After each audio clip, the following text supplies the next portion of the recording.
Hey, what's up, everybody? Hope y'all having a good day out there today. Thanks for tuning back into the video. I really appreciate it.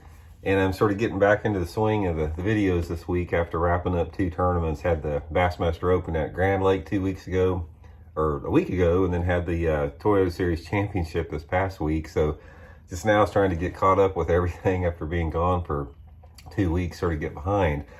So anyway, today I'm going to give you guys some good tips on how to locate and catch bass after a pretty bad fall cold front. I mean, it's really a timely tip that I think is going to help you out. In fact, right now we just had a cold front roll through Southwest Missouri right here, and definitely has some changes that brings it to you. But actually, one of the reasons I wanted to do this tip was I had a couple subscribers that suggested that I do one because they've had some problems catching bass after a cold front comes through. And I've talked a little bit about this in the past, cold fronts throughout the different seasons, but I sort of wanted to give a refresher on it and sort of give you guys some practical things that you can do to catch bass after particularly like a late fall, October, November cold front, which can be some of the most challenging conditions that you have in bass fishing. It seems like about this time of year, October, mid-late October, it's when you first have those bad cold fronts that come through that really drop the water temperatures dramatically. And the ones that I really look for are the ones that you first have a night close to freezing. Depending upon where you're at.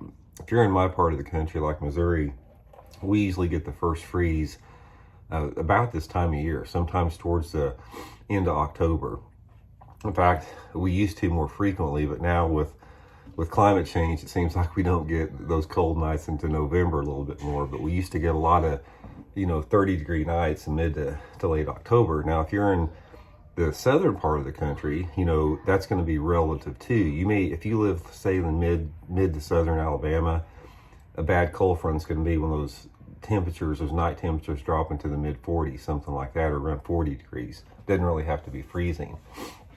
So what happens is, normally you've got some really good fishing leading up to a bad front. And if you're out there and you're on one of those fall days where it's sort of balmy, you got some, heavy overcast coming in, you got some southerly winds, and as the front gets closer, you may even have some rain associated with that. And that creates some really good fishing. Those are some of the conditions we sort of had at the Toyota Championship last week.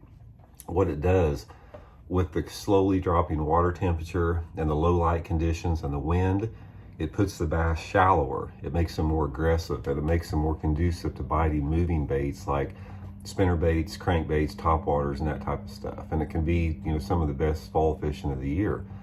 But after that cold front comes through and you lose your cloud cover and that wind switches around out of the north, and it can be light or strong, it doesn't really matter, but your sunlight intensity goes way up, your temperatures drop, everything, the way the water looks differently. You can, on a pre-front day versus a post-front day, the water looks completely different based upon the light intensity.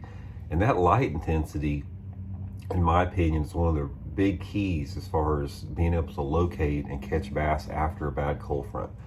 So here's what you have to do. And one of the things you have to remember is most of the time, there's really one exception, but most of the time, the number one key that you have to remember and that you have to sort of not do is the bass don't really leave an area after a bad cold front, with the exception of if you're fishing super flat, shallow banks.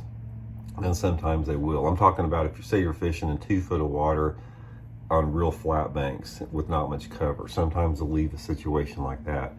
Most of the time, if you were catching fish on topwater on points, or if you were catching them on rocky banks or bluff banks or around docks or whatever, they're still going to be there, but they react differently. What happens is that change in wind direction, that change in light intensity, that change in barometric pressure, all those things combined together put them in a different mood. It sort of takes them out of the chasing mood.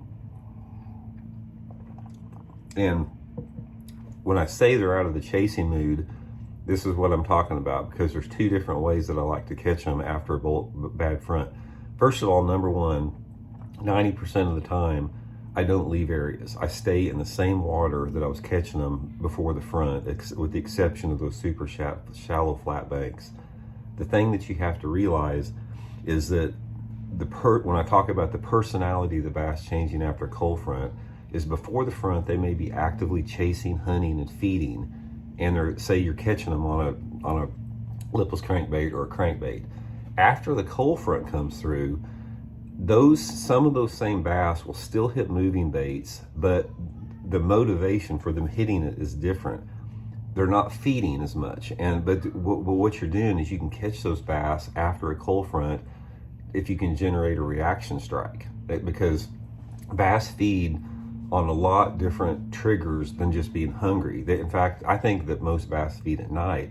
When you catch a bass during the day, it's because a lot of it is out of curiosity, anger, competition, reflex, that type of stuff. So the first thing you have to remember is after a bad cold front, you're trying to capitalize on the reaction strike. And by doing that, you can stay with your same moving baits and that type of stuff. But what I like to do is speed them up a little bit. If I was fishing, catching them on a buzzer or a spinnerbait or a crankbait or whatever before the front, after the front, I stay in those same areas and I simply speed my retrieve up just a little bit, because I'm trying to get the speed to generate your reaction strike. Speed will generate a reaction strike in a bass, because if you're reeling a lure fast through the water and it comes past them, they don't have any time to decide if they're going to study that bait and analyze it and bite it. They have to immediately take advantage. It's just in a split second they have to decide, okay, do I want this or not? And a lot of times it's just like a cat. If you're doing something fast with a cat will swat it, simply out of reflex, and sort of bass does the same thing. So the first tip I want to give you and to not do, the first thing to don't do, is don't leave your area. Simply change up your technique a little bit. There's two polar opposites on that. The first thing I do is stay with my moving baits in the same water, but I speed up the retrieve. Now, this is particularly good if you're fishing open banks, like if you're fishing clean points, gravel or rock points, rocky banks, bluffs, that type of stuff. That is when, I'll, stay in the same areas and speed up. Now, if you're fishing around some type of target, like laydowns, say grass beds, visible grass beds, boat docks, stumps, any type of visible target, the thing that I will do in those situations is that's when I downsize and I fish slow around those areas. Say if you're fishing laydowns before the front went through and you're slow rolling a big spinnerbait through those low-downs and catch them. After the front comes through, that bass is still going to be in that laydown, but you may have to pitch a creature bait or a jig or throw a shaky head into it and catch them. Same with the boat dock. If you were catching them, throwing a fluke or floating worm around the corners of the docks before the front came through, or a top water, you may have to, skip a wacky rig or go with a jig or something like that farther up under those docks. Those bass, after the front comes through in the fall time of the year, they will stay on targets, but they simply relate closer to those targets. And for some reason, I can't get bass to chase and bite a moving bait fast like I do on those open banks to get that reaction strike around targets. It seems like after a bad front in the fall, they're a lot more reluctant to come out away from cover if they've got something to hide by. But if they're on an open bank like rocks or gravel, they will.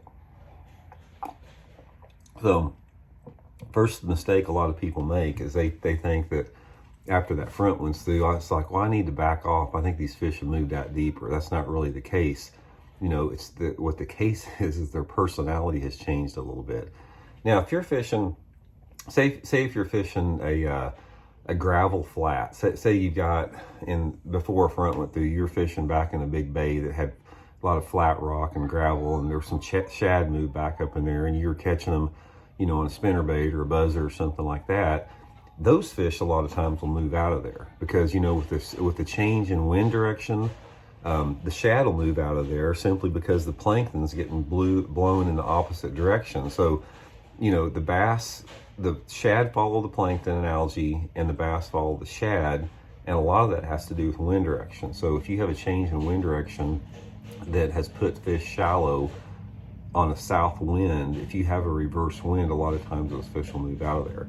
But anyway, guys, that's the main thing that I want to stress to you in this video. What not to do is don't leave your area after a bad front. Simply adjust your technique. A lot of times also, in addition to on your moving baits, if in addition to speeding the bait up, try to go to more shad patterns. If you were catching them like on some type of a brighter, like a chartreuse or perch pattern, or white and chartreuse spinnerbait, go to more shaddy, natural looking color. That'll produce sometimes too after a bad front.